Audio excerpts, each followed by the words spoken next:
Bismillahirrahmanirrahim. Assalamualaikum warahmatullahi wabarakatuh. Waalaikumsalam warahmatullahi wabarakatuh. Yang terhormat Bapak Kepala Sekolah SMP Negeri 2 Satap Dungalio, yang saya hormati seluruh staf Dewan Guru yang sempat hadir pada siang ini.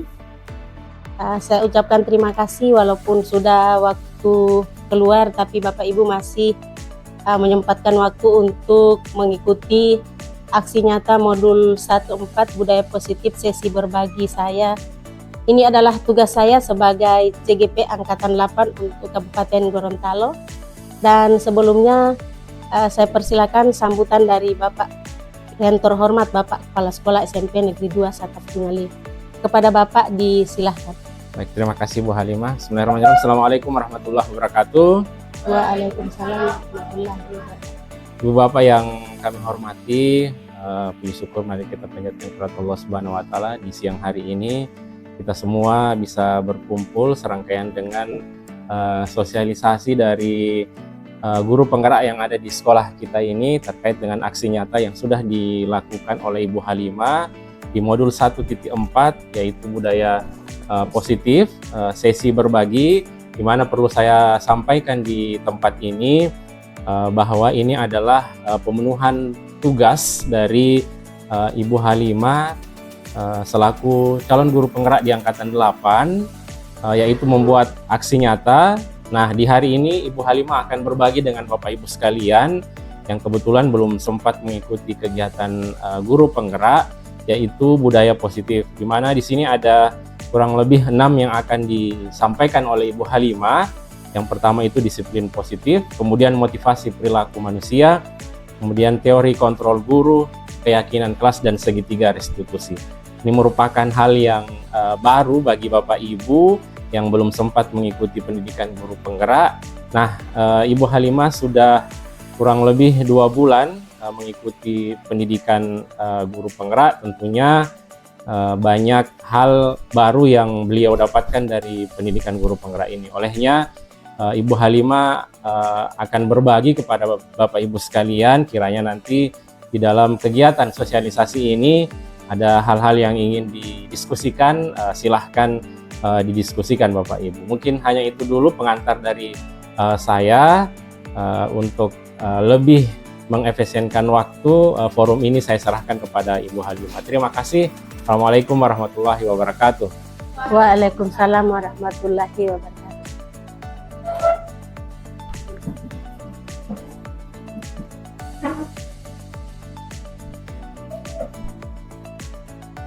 Bapak Ibu yang saya hormati, aksi nyata sesi berbagi budaya positif pada kesempatan ini saya akan berbagi dengan Bapak Ibu, dan ini adalah wujud imbas dari program calon guru penggerak Bapak Ibu. Jadi saya berbagi sedikit ilmu kepada Bapak Ibu, dan kesempatan ini adalah masih tentang budaya positif.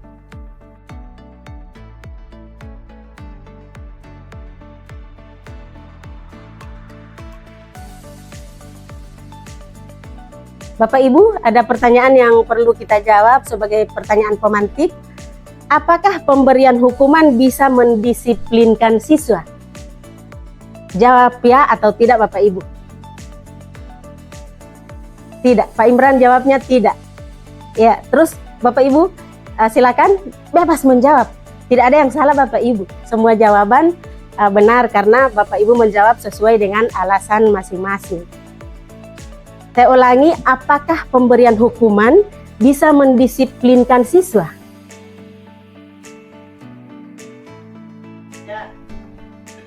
Iya.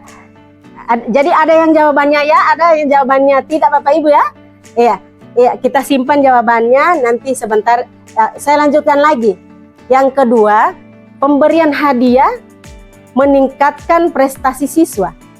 Pemberian hadiah meningkatkan prestasi siswa. Setuju atau tidak? Setuju. Oh iya, jadi dengan hadiah bisa meningkatkan prestasi siswa. Iya, pertanyaan pemantik yang ketiga, guru harus mampu memberikan solusi kepada siswa yang bermasalah.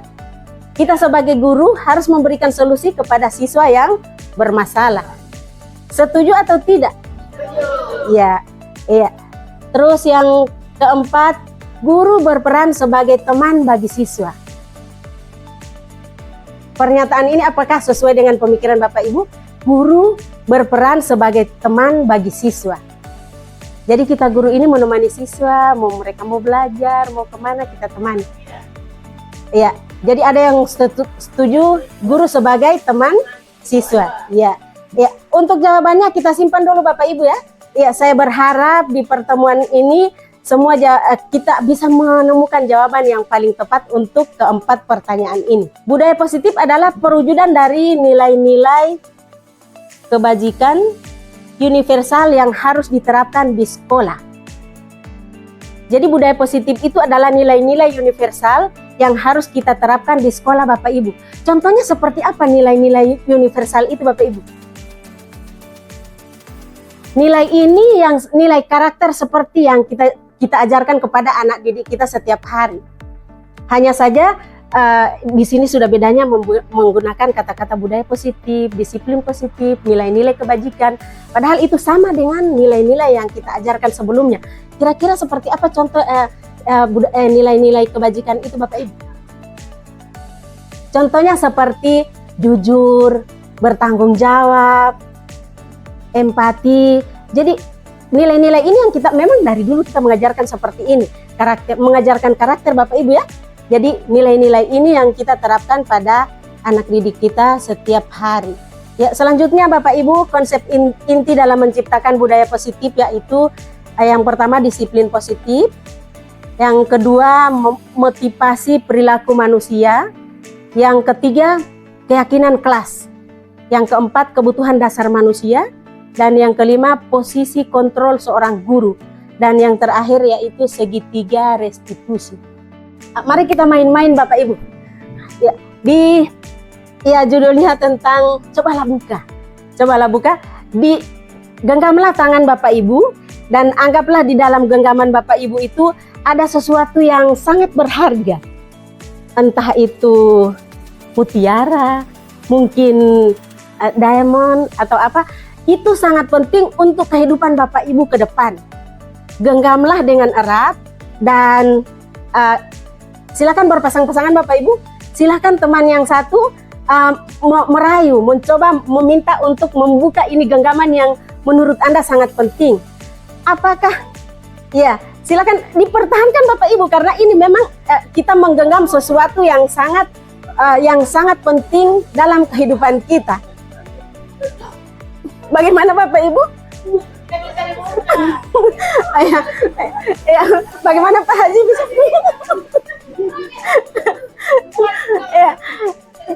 Iya Bapak Ibu. Iya, bisa buka Bapak Ibu? Tidak bisa ya. Baik, itu adalah contoh gambaran dari kontrol Bapak Ibu. Hanya Bapak Ibu yang bisa mengontrol diri Bapak Ibu. Karena ini menurut kita adalah hal yang sangat penting untuk kehidupan kita. Kita akan mempertahankannya mati-matian.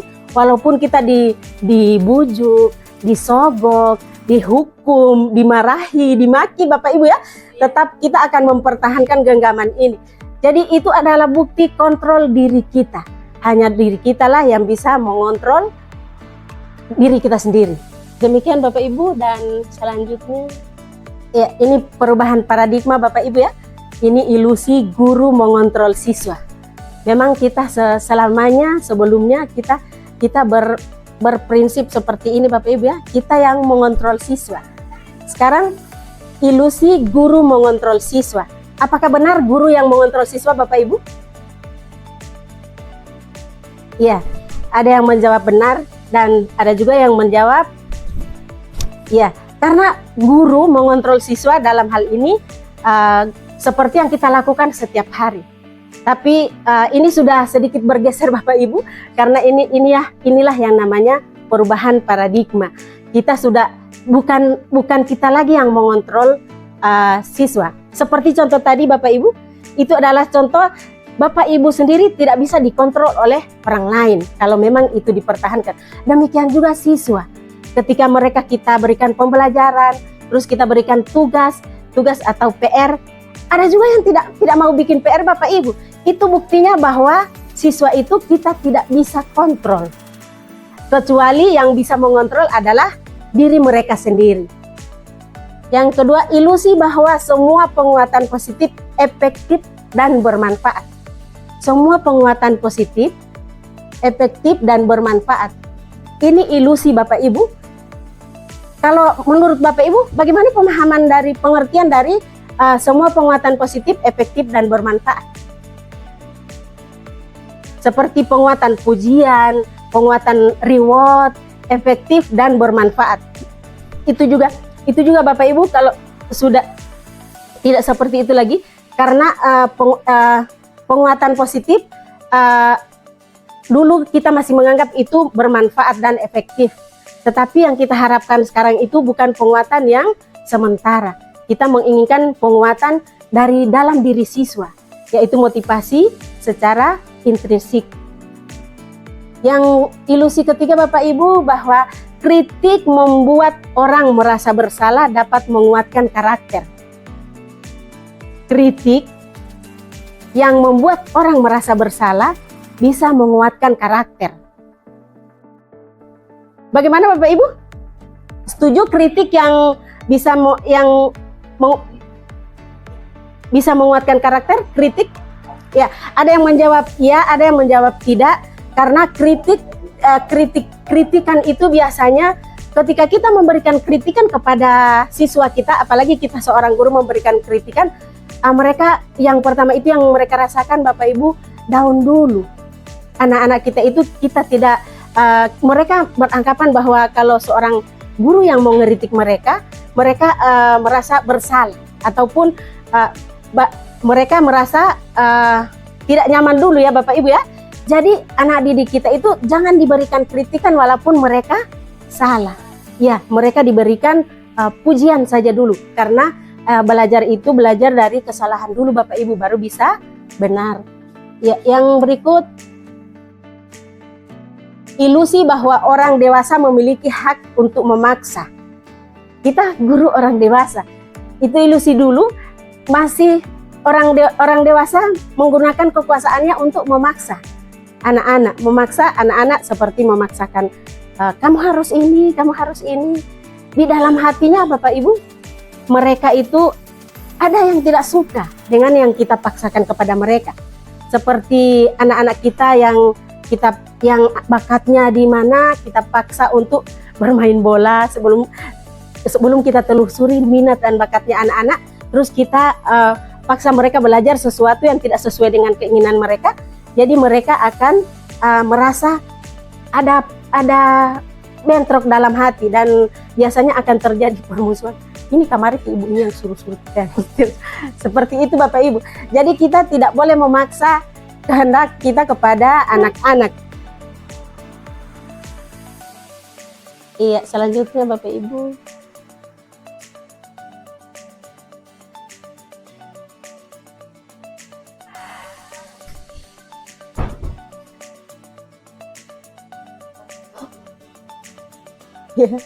Ini makna disiplin. Makna disiplin Bapak Ibu, disiplin positif yaitu, tolong dibacakan Pak Imran yang masih terang matanya.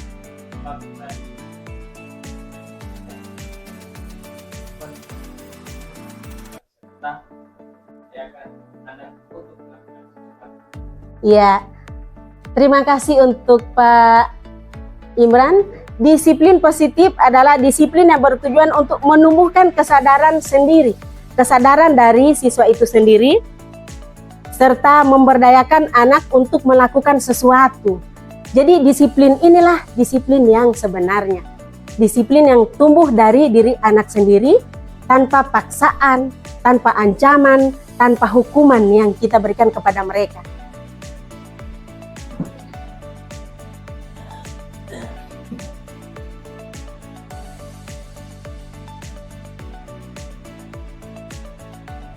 Ya, nilai-nilai kebajikan yang disiplin positif adalah kesadaran yang dari diri anak didik sendiri, yang itu berdasarkan nilai-nilai kebajikan.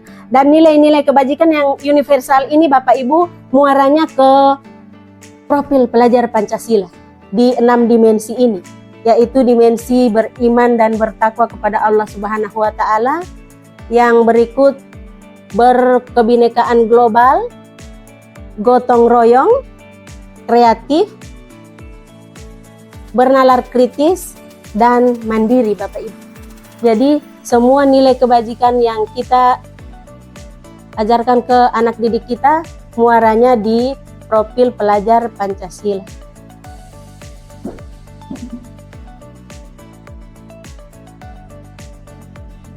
Ya, selanjutnya ini ada 3 motivasi perilaku manusia Bapak Ibu. Silakan dibaca dulu. Nomor 1, masih mau Ibu Herlina mau dapat lihat? Oh ya. Ya, Ibu Ulfa tolong dibacakan motivasi nomor 1. Iya. Ibu Kartin, silakan Ibu Kartin dibacakan motivasi nomor 1. Ya. Untuk menghindari ketidaknyamanan atau hukuman. 2. Ya. Untuk mendapatkan imbalan atau penghargaan dari orang lain. 3. Untuk menjadi orang yang dekat dan menghargai diri sendiri dengan nilai-nilai yang mereka percaya. Iya Bapak Ibu. Iya. Tapi walaupun kabur, ya benar dibacanya Bu. Ya terima kasih. Kalau kita semua Bapak Ibu mau pilih motivasi yang nomor berapa? Nomor 1, untuk menghindari ketidaknyamanan atau hukuman. Kita mengerjakan sesuatu hanya untuk menghindari ketidaknyamanan atau hukuman.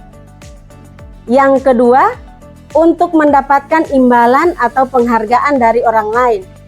Motivasi kita kadang kita orang dewasa juga begitu Bapak Ibu ya. Kita mengerjakan sesuatu karena ingin kita mendapatkan imbalan dari orang lain. Terus Bapak Ibu mau pilih motivasi yang mana? Yang nomor berapa? Iya, nomor 3. Motivasi nomor 3 ada hubungannya dengan disiplin positif Bapak Ibu ya. Ya, mereka untuk menjadi orang yang mereka inginkan dan menghargai diri sendiri dengan nilai-nilai yang mereka percayai. Ini perbedaan hukuman, konsekuensi, dan restitusi Bapak Ibu.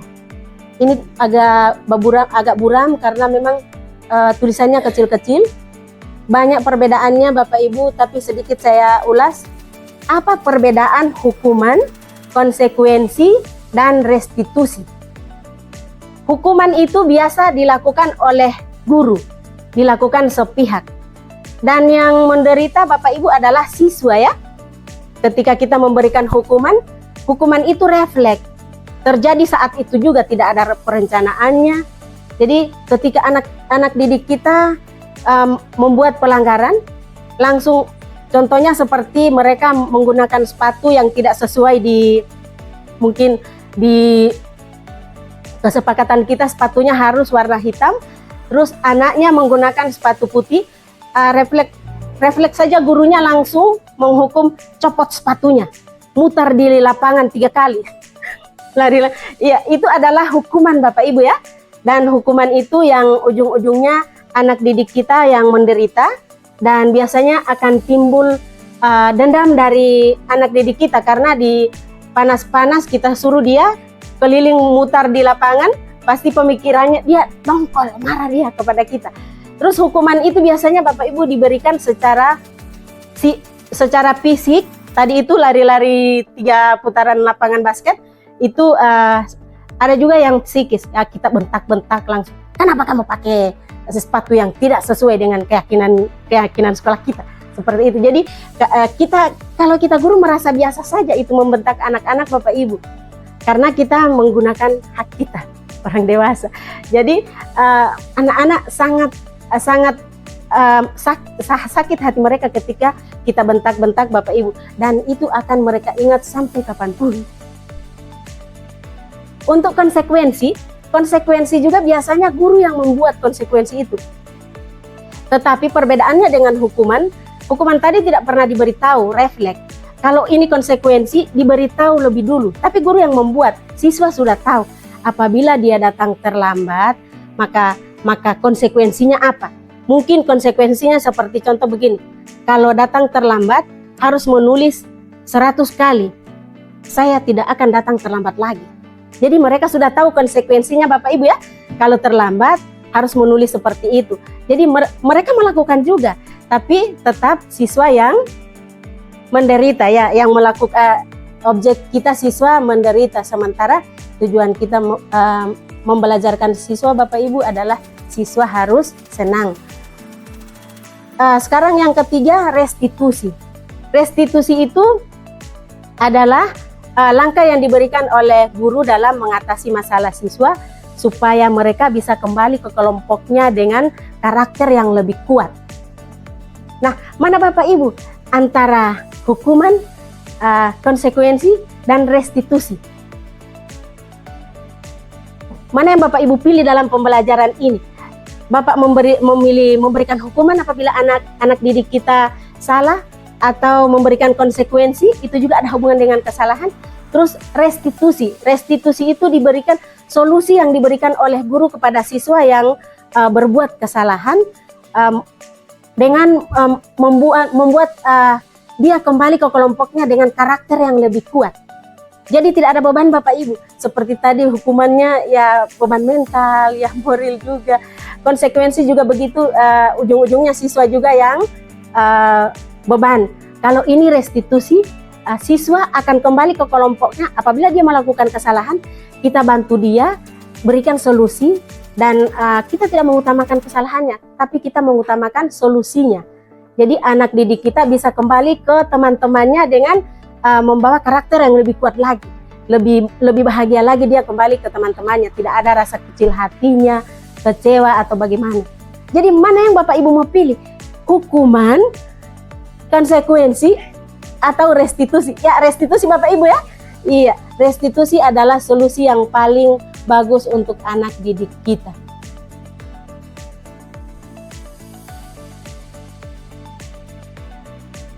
Nanti kelanjutannya kita pelajari bersama-sama Bapak Ibu ya. Ya, perbedaan antara hukuman, konsekuensi, dan restitusi.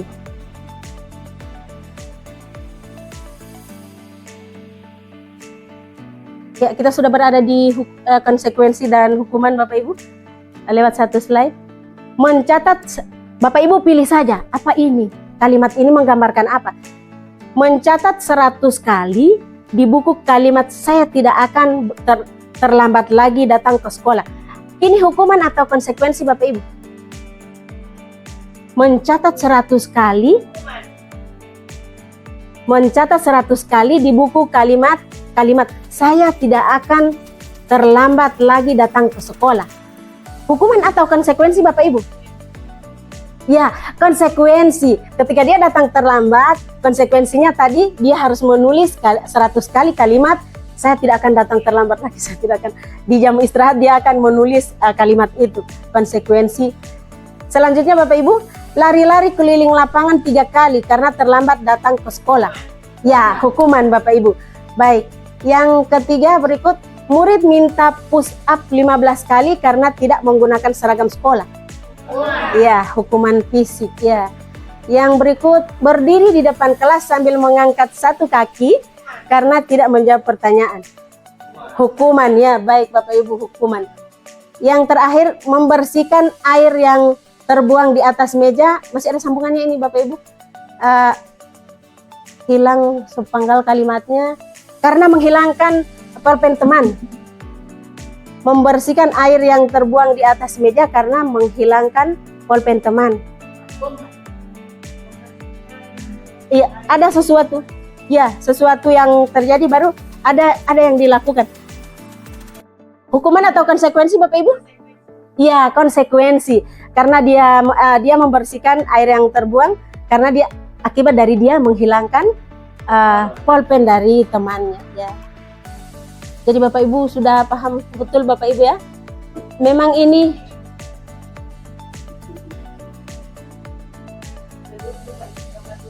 Ya, dihukum oleh penghargaan. Ini hubungan dengan penghargaan Bapak Ibu. Penghargaan itu bagaimana Bapak Ibu? Penghargaan itu apa? Dihukum oleh penghargaan. Penghargaan itu biasanya anak-anak kita berprestasi kita berikan penghargaan. Reward, puji-pujian, dalam bentuk kata-kata. Hadiah, ranking 1, 2, 3 diberikan hadiah. Seperti itu. Ya, ini kalimat menunjukkan dihukum oleh penghargaan. Kalimat-kalimat ini mendukung paradigma ini Bapak Ibu. Yang pertama, pengaruh jangka pendek dan jangka panjang. Pengaruh jangka pendek dan jangka panjang. Penghargaan, pengaruh jangka pendek dan jangka panjang. Penghargaan yang bagaimana yang kita berikan kepada anak didik kita Bapak Ibu, yang berpengaruh jangka pendek dan berpengaruh jangka panjang. Hadiah berpengaruh jangka, ya, hadiah berpengaruh jangka pendek. Terus yang jangka panjang apa Bapak Ibu? Ya, nasihat. Apalagi Bapak Ibu? Ya, nasihat membuat dia sadar dan insaf akan tugas dan tanggung jawabnya. Kalau pengaruh jangka pendek itu penghargaan itu Bapak Ibu.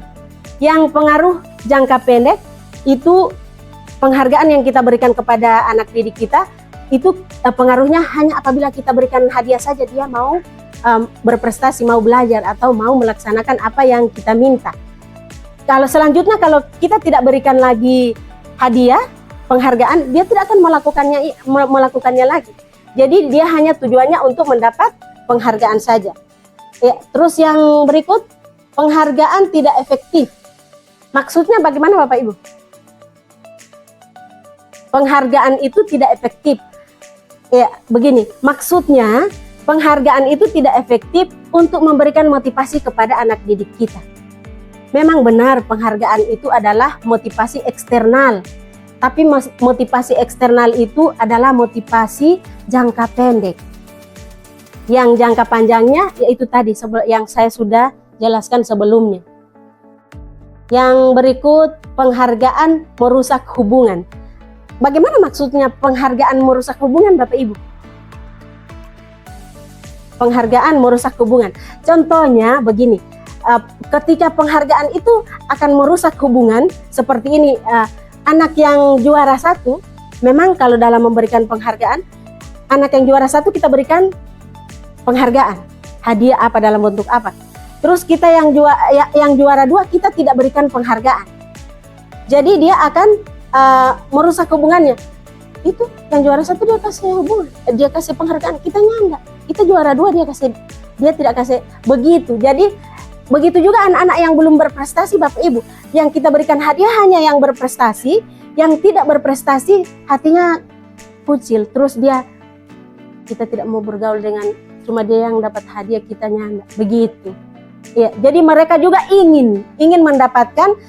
Jadi kita akan mencari hadiah yang bagaimana yang tidak membuat anak-anak lain kucil hatinya atau berkurang hatinya.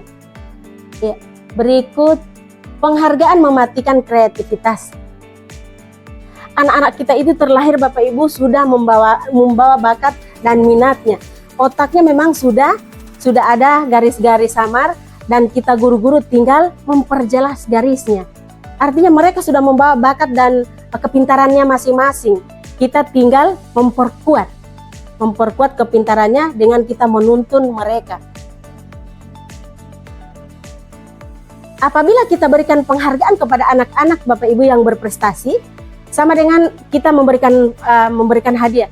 Apabila kita berikan hadiah, maka kreativitas anak itu akan hilang. Maksudnya seperti contoh Bapak Ibu, anak itu terlahir memang sudah kreatif. Kita tinggal memperjelas kreatifan, mengarahkan dia. Terus dia berbuat, kalau anak yang memang dia sudah punya motivasi dari dalam dirinya, dia akan, saya biar tidak diberikan hadiah, saya memang harus mau melakukan hal ini. Demikian karena dia memang sudah pintar, sudah kreatif. Terus kita berikan hadiah lagi, jadi penghargaan itu hanya akan mematikan kreativitasnya. Demikian Bapak Ibu. Bisa dipahami Bapak Ibu? Kalau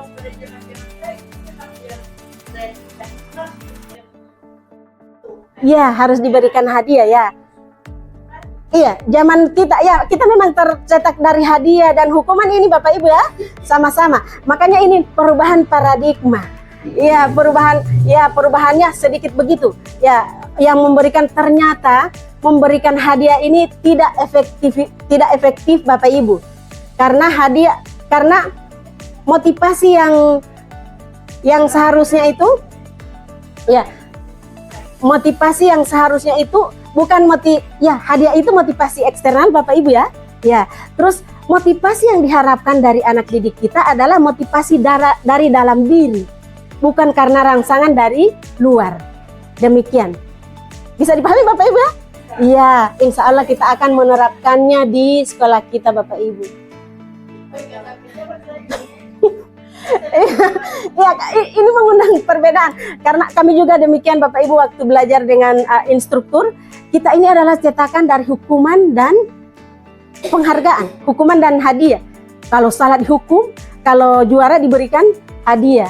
Tapi ternyata itu eksternal Bapak Ibu, dan hukuman pengaruhnya luar biasa terhadap pribadi anak didik kita. Oh tidak Bapak Ibu, ini oh iya, ini Bapak Ibu tujuannya filosofi Ki Hajar Dewantara. Anak yang merdeka itu bukan berarti anak yang tidak diperintah. Anak yang merdeka itu adalah anak yang mampu memerintah dirinya sendiri, mampu menumbuhkan disiplin diri sendiri. Nah, muaranya kita mau mendidik anak didik kita Bapak Ibu, mereka mandiri walaupun tidak ada kita. Kemanapun mereka, anak-anak kita mungkin nanti dewasa baru mereka bisa mandiri Bapak Ibu ya. Itu kita tanamkan sejak dini. Jangan belajar nanti diberi hadiah. Jangan nanti kalau berbuat salah ada hukuman. Jadi mereka mereka akan berusaha menghindar dari hukuman itu. Mengerti Bapak Ibu? Iya, kita semua memang ya insya Allah Bapak Ibu bisa menerapkan di sekolah kita Bapak Ibu.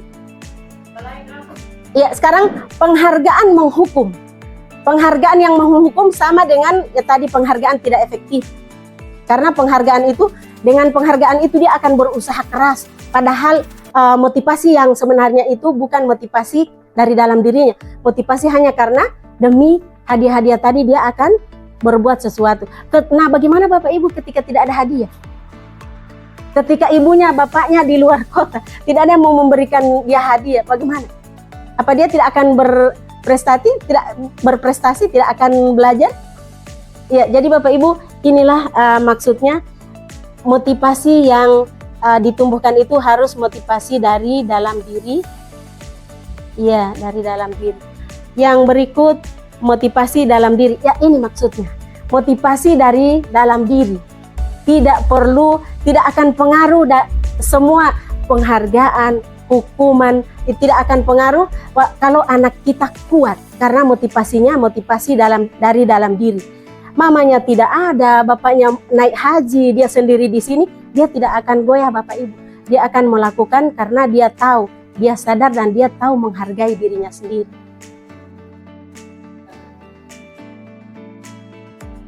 Bisa diterapkan di sekolah ini Bapak Ibu. Iya. Ya, sekarang mengapa keyakinan kelas dan bukan peraturan kelas? Pertanyaan pengantar Bapak Ibu, mengapa keyakinan kelas dan bukan peraturan kelas? Keyakinan itu Bapak Ibu, kita tahu makna keyakinan. Keyakinan itu sesuatu yang kita yakini. Keyakinan kelas adalah awalnya dari peraturan juga. Peraturan diubah jadi nilai-nilai kebajikan, dan nilai-nilai kebajikan diutarakan kepada seluruh warga sekolah untuk dijadikan jadi keyakinan kelas ataupun keyakinan sekolah. Mengapa keyakinan kelas dan bukan peraturan kelas? Ya, lanjut Bapak Ibu, jawabannya akan ditemukan.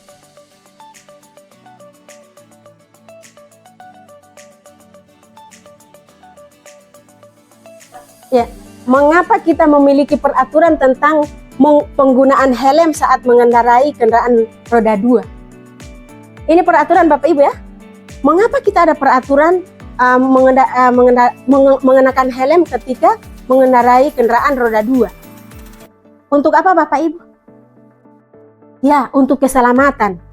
Salah satunya itu untuk keselamatan. Yang kedua, mengapa kita memiliki peraturan tentang zaman corona ini Bapak Ibu ya?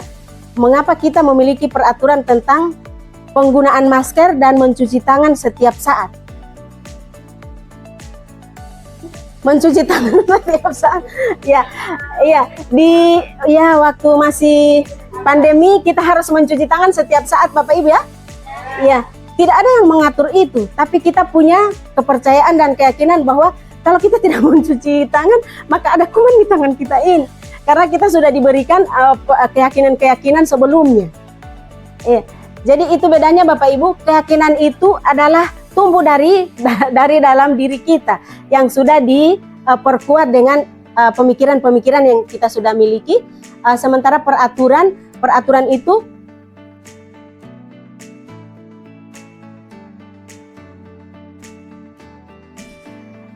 itu kita mematuhinya hanya sesaat karena hanya ketika di jalan Bapak Ibu ya.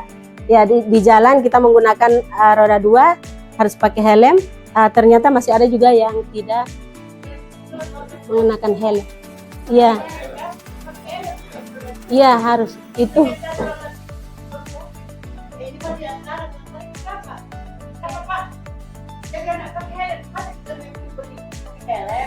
Iya, jadi itu pakai helm itu peraturan Bapak Ibu. Kenapa kita harus pakai helm ketika memakai mobil open cab? Karena itu terbuka sama-sama seperti motor. Kita menggunakan mobil, tapi mobil yang terbuka. Jadi kita harus melindungi diri untuk keselamatan kita seperti yang sudah diutarakan oleh Pak Haji tadi. Iya. Ini Bapak Ibu berikut prosedur pembentukan keyakinan kelas. Jadi untuk membentuk keyakinan kelas itu ada prosedurnya Bapak Ibu ya. Ya, yang pertama boleh dibacakan Pak Haji ini kacamata. Prosedur pembentukan keyakinan kelas 1 mempersilahkan atau peraturan. Ya. Ya, yang berikut Ibu Haja silakan.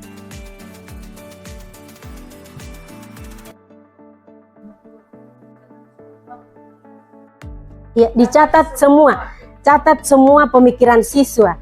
Yang pertama, mempersilahkan seluruh siswa untuk mencurahkan ide atau peraturan yang akan dibuat. Jadi sebelum kita membuat keyakinan kelas ini ada prosedurnya Bapak Ibu ya. Ketika masuk di kelas, kita minta seluruh siswa memberikan pemikiran mereka untuk membuat suatu peraturan. Belum keyakinan Bapak Ibu ya, karena itu awal dari sebuah keyakinan, yaitu peraturan dulu. Umpamanya di kelas 7 ketika saya masuk, saya tanya mereka dalam situasi belajar itu adik-adik ingin situasi belajar seperti apa. Nah, mereka mengutarakan saya ingin belajar di situasi kelas yang aman Bu. Jadi ditulis peraturannya di kelas tidak boleh ribut. Ya, ditulis dalam bentuk-bentuk seperti itu. Terus ada lagi yang menyatakan saya akan belajar sambil bercerita Bu. Jadi kita bisa mengambil kesimpulan bahwa anak kita ingin belajar sambil diskusi dengan temannya. Jadi kita harus menemukan metode pembelajaran yang mendukung keinginan mereka. Ya. Selanjutnya Bapak Ibu yang ketiga, Ibu Herlina boleh baca Ibu Herlina? Ya, itulah membentuk keyakinan kelas. Dari kalimat negatif, contohnya dilarang buang sampah sembarangan. Dilarang buang sampah sembarangan, kita ganti dengan kalimat apa Bapak Ibu? Supaya menjadi ya, atau jaga kebersihan ya Bapak Ibu ya. Ya, seperti itu. Jadi akan ada lagi kalimat lain dan itu kita kelompokkan. Kalimat yang sudah menjadi itu buanglah sampah pada tempatnya itu sudah menjadi keyakinan sekolah. Semua siswa guru akan membuang sampah pada tempatnya. Ya. Terus yang berikut yang keempat Pak Imran ya. Iya. Ya, di kalimat ide-ide pemikiran anak-anak kita kelompokkan. Seperti tadi saya sudah berikan contoh. Kalau tadi itu tentang dilarang buang sampah sembarangan. Itu dikelompokkan ke jagalah kebersihan ya. Kalau kita ubah ke kalimat nilai yang bernilai kebajikan, jagalah kebersihan. Terus masih ada lagi yang tadi menjaga kebersihan kelas. Itu masuk di kelompok jagalah kebersihan itu. Tadi ya masih ada lagi kalimat yang menyatakan jangan jangan buang ya, itu dikelompokkan di jagalah kebersihan. Bisa Bapak Ibu? Ya. Oke, berikut. Kayak Ibu Ulfa silakan dibaca kayak proses yang kelima.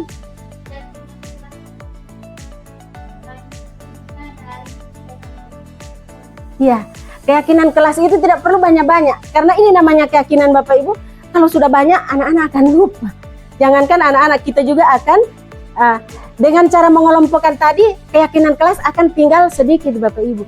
Ini yang sudah menjadi 7 poin atau 3 poin itu mungkin itu dari 11 ataupun 12 poin. Demikian. Berikut Ibu Fatma silakan nomor 6. Ya, Talib, Fatma Talib. Iya, karena Ibu Fatma ada 2 jadi.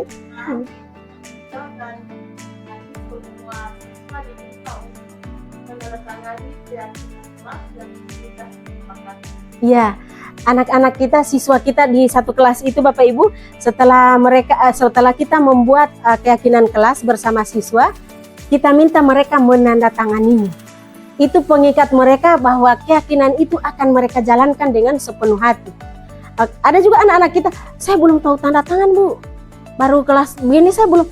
Jadi minta cap jempolnya, suruh dia jempol di keyakinan kelas yang kita sudah buat itu. Dan itu akan mengikat hati mereka Bapak Ibu untuk melakukan apa yang sudah kita buat bersama mereka. Ya, selanjutnya Ibu Fatma Hamid, silakan. Dapat lihat Ibu?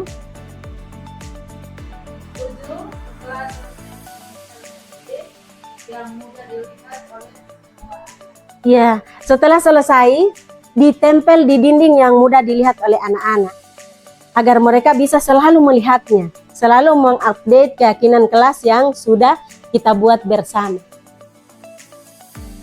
Ya, jadi itu Bapak Ibu ya prosedur pembentukan keyakinan kelas. Jadi Bapak Ibu sebentar boleh bikin di kelas 8 boleh. Mari kita bikin keyakinan kelas 7, kelas 9 boleh. Jadi anak-anak kita akan belajar sesuai keinginan mereka di sekolah, di kelas Bapak Ibu.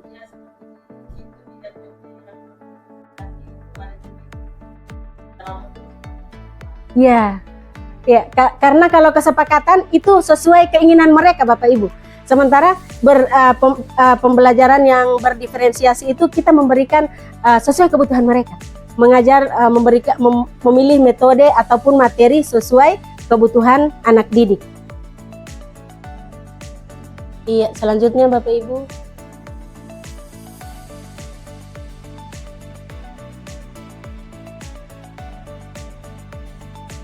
Lima posisi kontrol guru. Jadi kita guru ini Bapak Ibu punya posisi kontrol yang kita gunakan dalam setiap hari. Sadar atau tidak sadar, kelima posisi kontrol ini kita gunakan. Yang pertama posisi kontrol penghukum. Tadi Bapak Ibu ya, kalau ada anak didik kita yang berbuat kesalahan, kita langsung refleks menghukumnya. Dengan kata-kata yang kasar, kita membentak-bentak,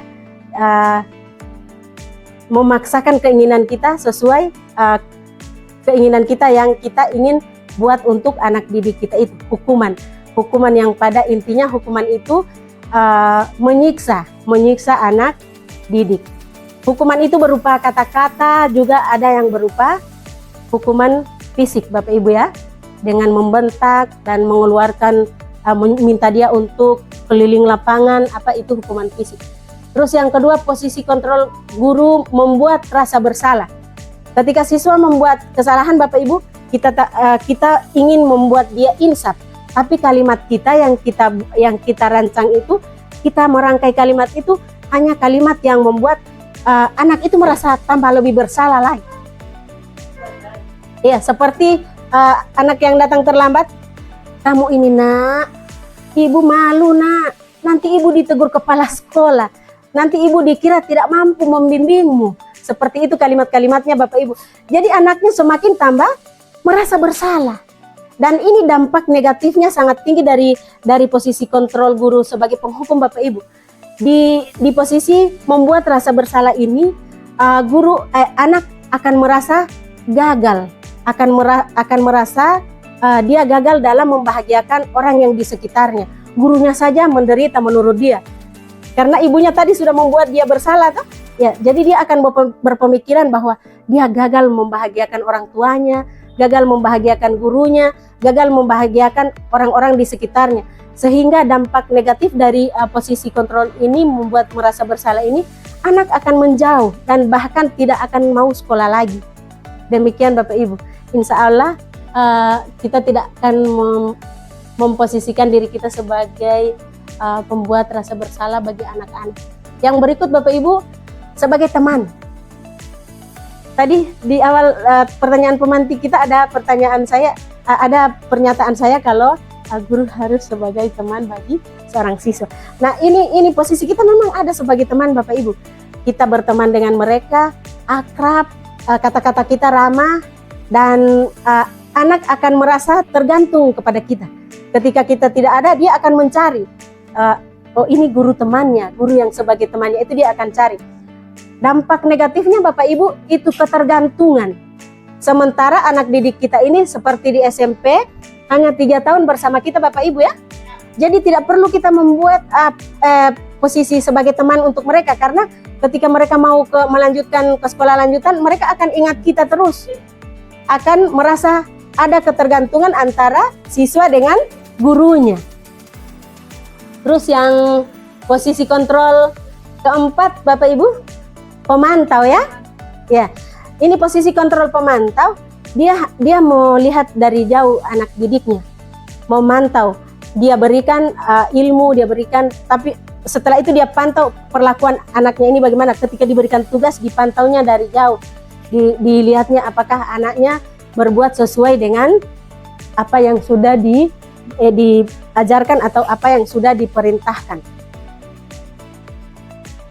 Kemudian ini juga bisa membuat anak bertanggung jawab sendiri Bapak Ibu ya.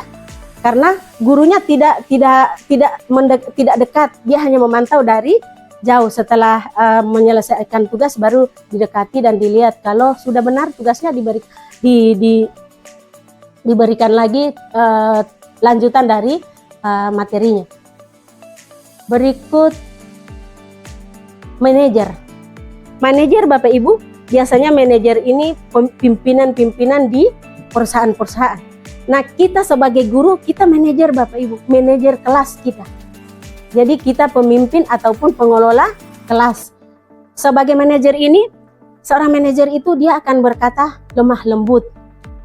Dia akan mengecek keadaan siswanya. Dia akan memberikan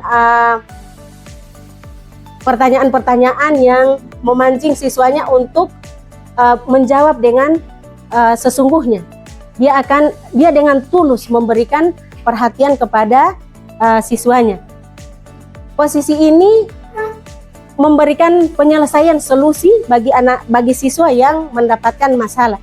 Dia memberikan solusi dengan baik, tidak ada bentakan, tidak ada kalimat-kalimat kasar, tidak ada hukuman. Jadi Bapak Ibu, posisi manajer ini sangat cocok untuk kita sebagai guru. Nanti sebentar akan ada contoh-contoh.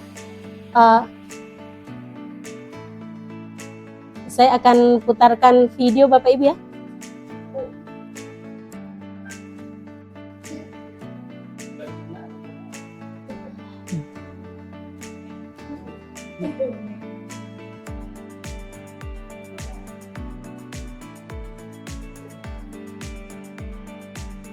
Oh iya, banyak videonya.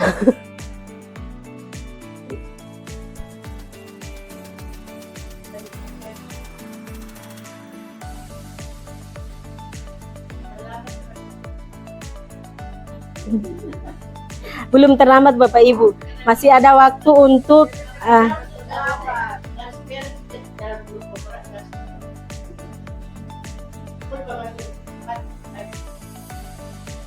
bagaimana mau putar Pak Guru, Kak? Kalau ini mau di HP videonya.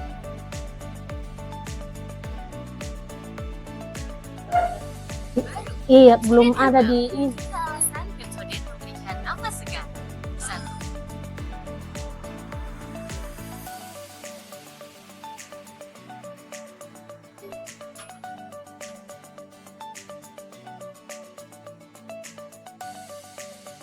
Terlambat. Sana, kamu keliling lapangan basket 2 kali. Ini contoh video Bapak Ibu ya. Sekeliling lapangan basket, Bu. Kenapa? Kamu mau lawan ibu? Berani-beraninya Posisi penghukum. jawab. Sudah terlambat, masih berani jawab pula. Sekarang, keliling lapangan basket 5 kali sekalian. Biar kapok. Cepat. Pergi sana ke lapangan basket. Berkata begitu di SMP. Posisi penghukum biasanya berbicara dengan nada rendah hati, menunjuk-nunjuk, menyakiti, dan menyindir.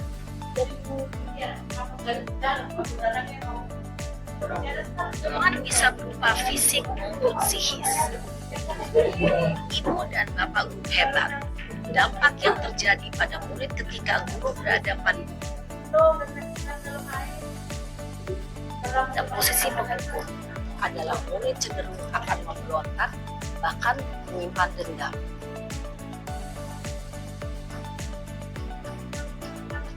Ini membuat posisi rasa bersalah Bapak Ibu. Tidak ada kabel kecil.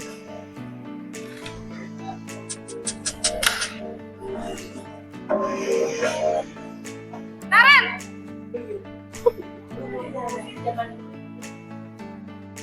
Selamat pagi, Bu. Naren. Kamu kenapa terlambat lagi, nak? Ya Tuhan, Naren. Kamu senang ya bikin ibu susah ya? Posisi Kalau kamu terlambat lagi, merasa nanti bersalah. ibu yang ditegur bapak kepala sekolah, nak. Disangka ibu tidak bisa membina kamu. Duh, gimana ini? Maaf, Bu. Duh, Gusti Naren. Kamu suka ya kalau ibu ditegur bapak kepala sekolah? Terus, sekarang ibu harus tulis apa ini di buku absen? Ini kamu sudah sering terlambat loh. Ibu harus apa coba? Maaf, Di Bu. bawah itu Ibu lihat. Maaf sekali. Ya sudah, lain kali jangan bikin ibu susah lagi ya nak ya. Ibu tidak akan kuat lagi kalau kamu begini terus. Bisa jantungan kalau ibu tegur bapak kepala sekolah. Sana cepat ke kelas. Maaf ya, Bu. Maaf sekali. Posisi pembuat rasa bersalah berbicara dengan nada tenang, cenderung lembut. Namun kata-kata yang diutarakan membuat murid merasa menjadi orang yang kuat sih. Iya, Bu. Saya memang terlambat bangun tadi. Jadi, biarpun saya lari kencang, tetap gak kekejar, Bu. Ya sudah sana. Nanti lain kali larinya lebih kenceng lagi ya. Biar gak terlambat lagi. Posisi teman Bikin ini seneng Bapak Ibu. ibu. Demi ibu. Bisa kan? Bisa lah, Bu. Ya sudah sana masuk kelas. Ibu beresin urusan absen kamu. Kamu ini ada-ada saja. Dalam posisi teman, guru berbicara dengan nada suara ramah, akrab, cenderung bersenda gurau untuk menjaga suasana tetap santai.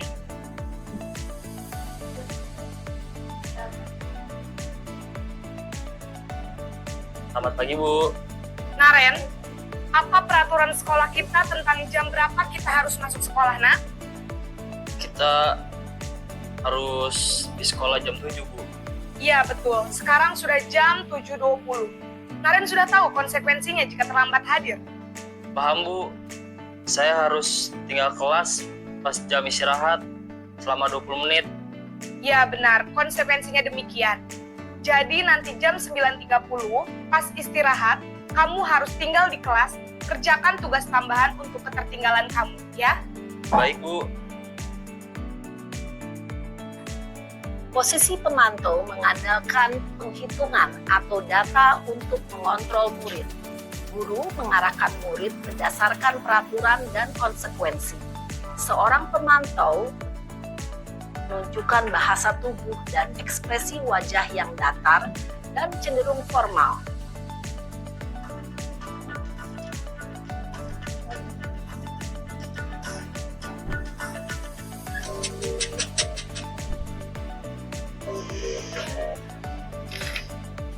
Posisi manajer Bapak Ibu.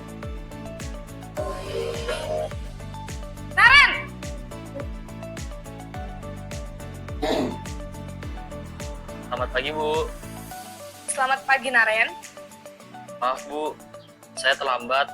Iya, sekolah masuknya jam 7, sekarang sudah jam 7.20. Jadi sekarang bagaimana ini, Naren? Maaf, Bu. Saya lupa setel alarm saya semalam. Baiklah, menurut kamu, keyakinan sekolah yang mana yang perlu kamu tingkatkan? Menghargai diri sendiri dan orang lain mungkin ya, Bu. Setuju. Jadi, apakah Naren meyakini prinsip saling menghormati tersebut? Iya, Bu. Saya meyakininya. Apakah Naren bersedia memperbaiki masalah keterlambatan ini? Bersedia, Bu. Bagaimana kamu akan perbaiki masalah keterlambatan ini? Saya akan coba untuk tidak lupa menyetel alarm saya, Bu. Baik, kalau Naren lupa menyetel alarm di rumah, ada orang yang kira-kira bisa bantu mengingatkan tidak? Ada, Bu. Kakak saya, Kak Ema. Ada lagi selain Kak Emma? Selain Kak Ema, ada ibu saya. Baik, jadi yang mengingatkan Naren adalah Kak Emma dan ibu kamu ya? Kira-kira akan mulai setel alarm kapan nih, Naren? Setelah pulang sekolah, akan segera saya lakukan. Baik, jadi Naren akan setel alarm untuk bangun besok pagi dan akan diingatkan oleh kakak dan ibunda Naren ya. Ada lagi yang mungkin perlu dilakukan, Naren? Agar tidak terlambat bangun lagi. Tidak ada, Bu. Baik, Naren. Terima kasih untuk kerjasama kamu. Sekarang kamu perlu kembali ke kelas untuk belajar. Baik, Bu. Terima kasih. Posisi manajer adalah posisi kontrol yang disarankan untuk memimpin murid memiliki sikap disiplin. Jadi Bapak Ibu, itulah contoh video 5 posisi kontrol guru, dan posisi yang disarankan untuk kita sebagai guru adalah posisi manajer. Kita memberikan solusi untuk anak didik kita, yang solusi itu bukan dari kita, tapi dari mereka sendiri.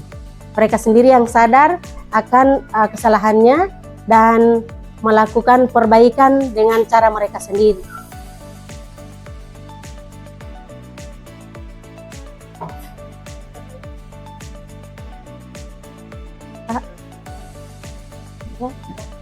Sudah.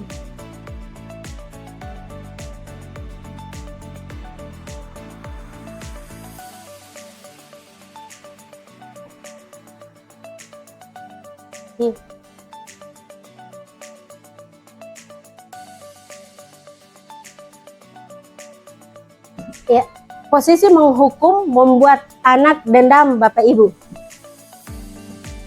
Yang kedua, pembuat rasa bersalah. Anak semakin merasa gagal, dampaknya malah lebih parah dari posisi penghukum. Mereka akan menjauhi keluarganya dan teman-temannya. Juga akan menjauhi guru yang selalu membuat dia merasa bersalah. Posisi teman, dia berkata-kata dengan ramah dan ada ketergantungan antara siswa dengan murid. Posisi pemantau, ekspresinya biasa, tidak sepenuhnya anak-anak betul jadi mandiri tapi tidak sepenuhnya mandiri. Itu dampak negatif dari pemantau. Nah, yang disarankan Bapak Ibu adalah posisi manajer. Suara lembut, membantu siswa memecahkan masalah sendiri, dan dampaknya siswa akan jadi mandiri.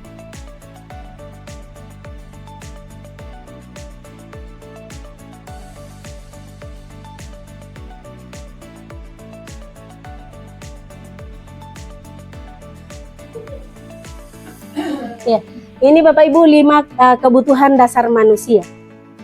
Kebutuhan dasar manusia ada 5. Tolong dibacakan Pak Elson. Kebutuhan dasar manusia satu bertahan hidup, dua kasih sayang dan rasa, tiga penguasaan, empat kebebasan. Kebutuhan bertahan hidup Bapak Ibu seperti kita makan, minum, itu usaha kita untuk kita agar tetap bisa bertahan hidup. Kasih sayang dan rasa diterima. Contoh kita memenuhi rasa kasih sayang dan bisa diterima bagaimana Bapak Ibu? Kasih sayang kita terhadap keluarga, anak, dan teman-teman sekantor seperti kita semua. Jadi kebutuhan kita adalah kasih sayang dan rasa diterima di teman-teman. Terus yang ketiga yaitu penguasaan. Penguasaan itu contoh kebutuhan penguasaan Bapak Ibu seperti apa? Penguasaan. Seperti kita ingin menguasai sesuatu begitu. Contohnya seperti kita menyayangi seseorang, yang jelas kita ingin dia kita bimbing, kita menyayangi anak didik saja Bapak Ibu ya, menyayangi anak didik kita ingin kita bimbing dia seperti apa yang kita inginkan. Jadi di situ terpenuhi kebutuhan penguasaan kita. Terus yang berikut contoh kebutuhan akan kebebasan. Kebebasan bagaimana Bapak Ibu? Seperti anak didik kita dalam belajar, mereka juga ingin kita menggunakan variasi seperti yang kemarin-kemarin saya sudah membuat keyakinan kelas bersama mereka. Mereka ingin belajar itu bukan di kelas saja, dan mereka ingin belajar tidak monoton gurunya yang menjelaskan. Mereka ingin belajar sambil bercerita dengan teman-teman mereka, yaitu berdiskusi Bapak Ibu ya. Ya, selanjutnya kebutuhan akan kesenangan. Kesenangan itu terserah hobi Bapak Ibu apa, seperti apa, mau travel, kalau liburan atau apa, itu bisa terpenuhi, itu hanya kebutuhan akan kesenangan kita Bapak Ibu. Rekreasi,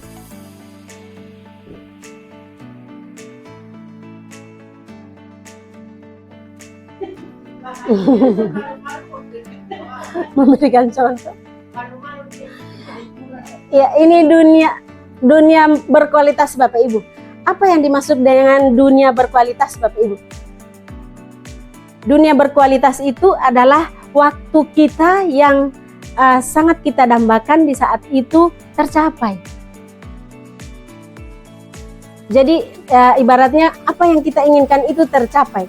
Terus album kenangan kira-kira apa yang akan disimpan di sana Bapak Ibu? Bapak Ibu punya album kenangan, kira-kira apa yang akan disimpan di sana? Yang jelas foto-foto yang paling momennya yang paling kita senangi, yang paling kita sukai, foto bersama keluarga, bersama anak istri, tentang kenangan-kenangan yang kebahagiaan Bapak Ibu ya. Apa yang paling bagus dan kita rasa berarti dalam hidup ini? Ya, jadi Bapak Ibu yang dunia berkualitas itu apa yang paling kita rasa bagus dan kita rasa berarti dalam hidup ini. Selanjutnya nilai kepentingan apa yang penting dalam kehidupan Anda. Kita punya kehidupan, ada yang kita rasa penting. Kira-kira nilai kepentingan apa yang penting dalam hidup Anda. Seperti contohnya Bapak Ibu, yang di hidup saya pasti yang penting adalah anak saya, suami saya, kesehatan mereka. Begitu Bapak Ibu ya. Demikian juga Bapak Ibu punya kepentingan sendiri-sendiri. Yang berikut Bapak Ibu, apa yang Anda inginkan yang terbaik untuk Anda? Itu juga adalah dunia berkualitas kita Bapak Ibu. Ketika apa yang kita inginkan tercapai, di saat itu dunia sangat berkualitas untuk kita. Dan itu kita akan jadikan momen yang paling indah dalam hidup kita. Apa pencapaian diri saat ini yang paling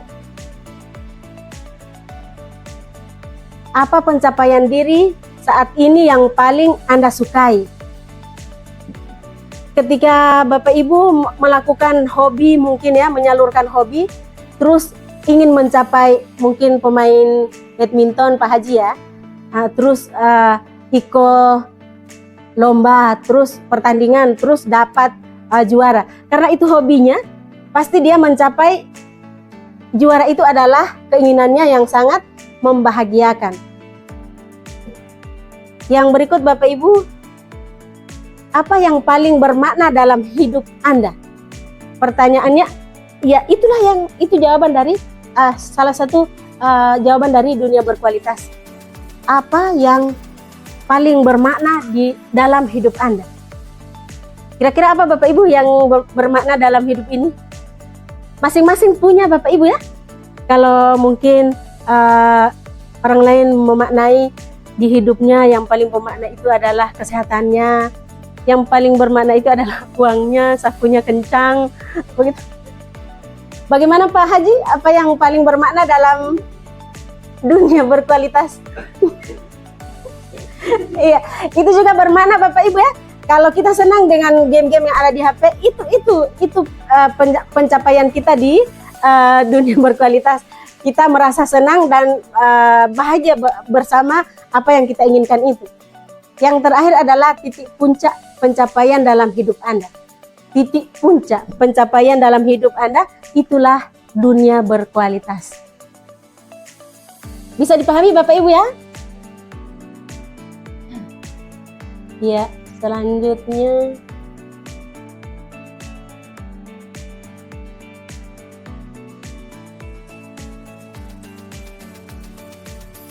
ya, inilah segitiga restitusi Bapak Ibu ya. Yang dipakai oleh guru posisi manajer adalah segitiga restitusi. Restitusi tadi itu adalah solusi yang diberikan oleh guru kepada siswa yang memiliki masalah agar dia bisa memperbaiki diri dan kembali ke kelompoknya dengan karakter yang lebih kuat. Jadi dalam segitiga restitusi, untuk kalau menyelesaikan membantu siswa yang bermasalah, yang pertama yaitu menstabilkan identitas Bapak Ibu. Contoh menstabilkan identitas itu ketika anak didik kita sudah contohnya yang sering terjadi di sini Bapak Ibu adalah mereka berantem, terus sudah datang, sudah menangis-nangis, sudah bersuar, sudah merah-merah, cakar-cakaran. Terus kita panggil, undang mereka ke dewan guru. Kita tidak perlu mencari kesalahan mereka, tidak perlu membesar-besarkan kesalahan mereka. Kita mengatakan kepada mereka bahwa Ibu tidak melihat mana yang salah dan mana yang benar. Ibu akan memberikan kamu solusi dari kesalahan ini. Begitu. Ibu juga pernah berantem seperti ini. Kita memposisikan diri seperti mereka Bapak Ibu. Ketika mereka berantem itu, Ibu juga pernah melakukan hal ini. Jadi mereka akan stabil keadaan emosi mereka, dan mereka tidak akan merasa sendiri. Mereka merasa dibanggakan oleh ibunya. Begitu. Terus langkah yang berikutnya Bapak Ibu, validasi tindakan yang salah. Ketika kita memberikan mereka, menstabilkan identitas mereka, mereka merasa sudah stabil. Ketika sudah stabil, kita tanya, kesalahan apa yang kamu lakukan, Nak? Jadi mereka akan menyebutkan, oh tadi saya pelungku dia, Bu, karena saya sudah dipelungku lebih awal, begitu. Oh ya, jadi kamu tinggal membalas.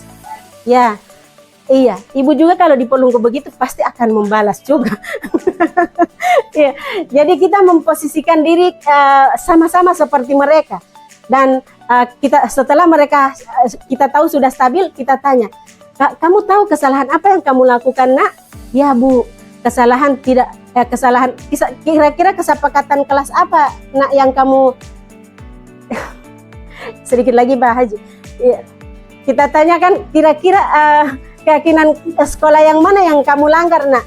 Dia akan bilang, dia akan beritahu, saling menghormati, Bu, saling menghormati, karena tidak boleh tidak boleh berkelahi. Yang ada keyakinan kita adalah saling menghormati. Terus menanyakan keyakinan, kita tanyakan keyakinan apa yang mereka langgar, mereka akan mengatakan sendiri. Seperti yang saya sudah utarakan tadi, dia akan katakan kalau dia sudah melanggar keyakinan kelas yang mana, dan kita tanyakan, apakah kamu ingin memperbaiki kesalahan yang telah kamu lakukan ini? Tadi ya, kalau si Naren tadi solusinya di posisi manajer, dia akan membunyikan alarmnya supaya tidak terlambat lagi. Dia akan minta kakaknya, Kak Emma, untuk memberitahu dia kalau dia harus membangunkan dia, mamanya juga. Jadi solusi-solusi itu dari siswanya sendiri, Bapak Ibu. Masih bisa menyerap ini, Bapak Ibu? Alhamdulillah.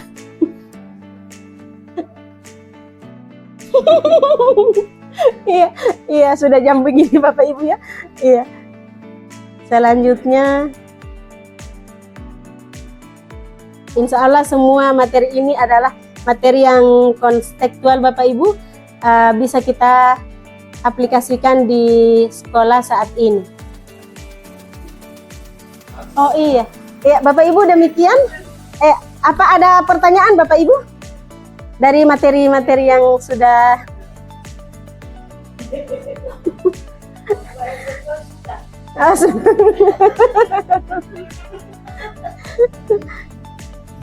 Ya, sudah dipahami, sudah paham atau sudah pengaruh, sudah jam lat Bapak Ibu?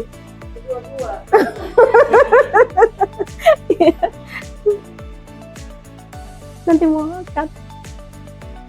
Tidak ada pertanyaan lagi Bapak Ibu? Sudah jelas semua? Iya, baik Bapak Ibu. Apabila Bapak Ibu sudah jelas, jadi mari, masih ada sedikit Bapak Ibu ya. Iya, karena kita berangkat di awal, tunggu Bapak Ibu. Karena kita berangkat dengan pertanyaan pemantik tadi, maka pertanyaan ini harus terjawab Bapak Ibu. Kita sama dengan kita menyimpulkan pertemuan kita, apakah pemberian hukuman bisa mendisiplinkan siswa? Setelah Bapak Ibu mendengarkan materi? Ya, tidak Bapak Ibu. Pemberian hukuman ternyata tidak bisa mendisiplinkan siswa. Ya, yang bisa mendisiplinkan siswa adalah kita memberikan motivasi dari dalam atau memberikan dia disiplin positif. Yang berikut Bapak Ibu, pemberian hadiah meningkatkan prestasi siswa. Apakah benar? Iya, apakah sesuai penjelasan Bapak Ibu? Ya, sesuai penjelasan yang sudah sesuai materi, pemberian hadiah meningkatkan prestasi siswa itu tidak benar. Ya, yang benar adalah dengan memberikan motivasi dari dalam, maka anak-anak dengan sendirinya akan meningkat prestasinya. Ya. Yang ketiga, guru harus mampu memberikan solusi kepada siswa yang bermasalah. Guru harus mampu memberikan solusi kepada siswa yang bermasalah. Tidak benar. Yang benar adalah Bapak Ibu, siswa itu sendiri yang memberikan solusi terhadap masalah yang ditemukannya. Ya, yang berikut, guru berperan sebagai teman bagi siswa. Bagaimana Bapak Ibu? Ada posisi-posisi yang sebelumnya? Ya, jadi guru berperan sebagai teman bagi siswa itu tidak benar Bapak Ibu ya. Guru harus berperan sebagai manajer, sebagai posisi kontrol manajer, dan tidak boleh ada ketergantungan dengan siswa. Jadi demikian Bapak Ibu, karena sudah paham semua, jadi kita akhiri pertemuan kita pada sore ini dengan melafazkan hamdalah. Alhamdulillahirabbil alamin.